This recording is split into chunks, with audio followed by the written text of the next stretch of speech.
Boys and girls, ladies and gentlemen, children of all ages, bigots unite, because apparently we have all of the power in the world, ladies and gentlemen. Hollywood is out there having an absolute meltdown over the fact that yes, the audiences do actually matter, that yes, the actual vocal fans out there do indeed matter, and they can make a difference out there, ladies and gentlemen, and we are getting blamed for absolutely everything in this wonderfully lengthy article over here from Variety about how toxic fandom and how Hollywood is battling fans who are just out for blood. Yes, boys and girls, it's not that we actually respect Tolkien's lore. It's not that we love his actual works and we want it to be respected and taken care of. No, no, no, ladies and gentlemen, if you hate Rings of Power, you're just a bunch of racists. Oh, color us shocked there. It's just another day ending in Y. But the beauty of this article and its whole section out there is the fact that at the end of the day, they admit that you do have the power. Hollywood is now paying attention to the fans, what they say, because they know that the path they've been going down, that their narcissism and their insanity about thinking that geeks and nerds are just a bunch of dummies who will show up to anything with ears and elf ears and magic has now fallen flat. They think they can go out there and disrespect the great J.R.R. Tolkien, the Professor Tolkien's work that has literally been read by billions of people around the world and translated into every language imaginable. Literally, that is what it is. We're just a bunch of racists who hate black people. And so, boys and girls, we're going to get into all of this juicy details and see exactly what they have to say and why they're going to blame all of us toxic fans out there. But before we do, if you do enjoy our content, hit that like button, share it with all your friends, and subscribe or follow if you have not already, boys and girls, because apparently we are grinding, we are growing, and I could not do that without every single one of you. Also, leave us a comment in the section down below. Are you one of those bigoted people who decided to not watch the second season of Ring and Powers like the other 50% of its audience that has lost time and time again? Or were you actually willing to slog through this and try to suffer through it just to see how bad it abysmally was? Or did you like it on the off chance? Did you like it?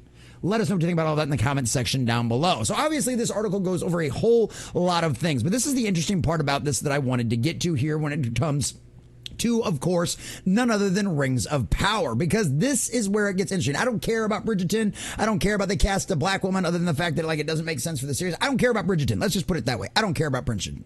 So social media epithets directed at the actors of color cast as elves and dwarves in The Lord of the Rings of Power, and death threats aimed at Leslie Jones during her press tour for 2016's Ghostbusters. Oh, yeah. Did we ever actually see any receipts on that from Leslie Jones? And oh, yes, the racism is about all of that. This is greatly hilarious because this is what they say here. Perhaps the greatest irony of this phenomenon is it's a disproportionate impact these toxic fandoms have relative to their actual number. Oh, yes, we're just a vocal minority, which is what this Star Trek guy says, which we're going to go over later when we break down this in all the other little sections that aren't specific to specific properties out there. But literally, they're claiming we're a vocal minority, but we have this massive influence things. A massive influence on all of this kind of stuff out there. And this is hilarious too, because they know that even being interviewed for this article could potentially get them backlash.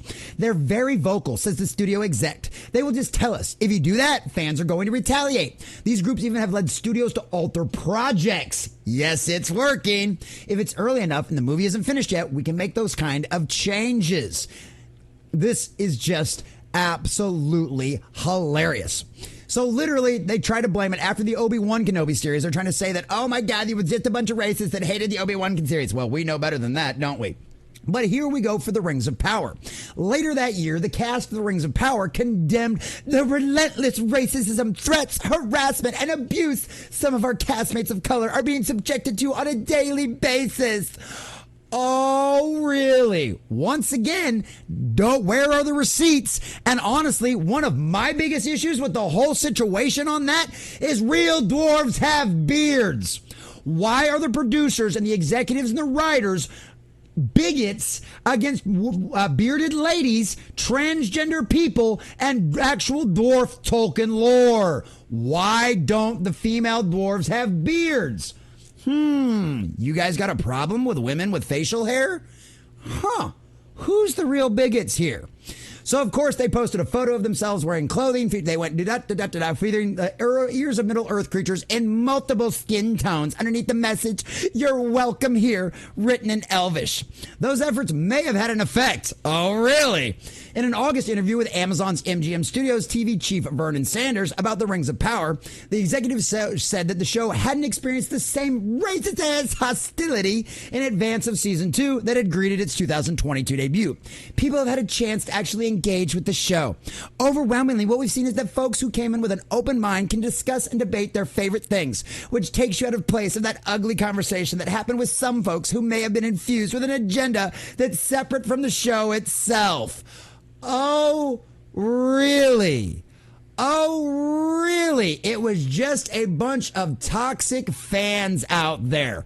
Well, explain to me how your season 2's ratings are 50% lower than season 1.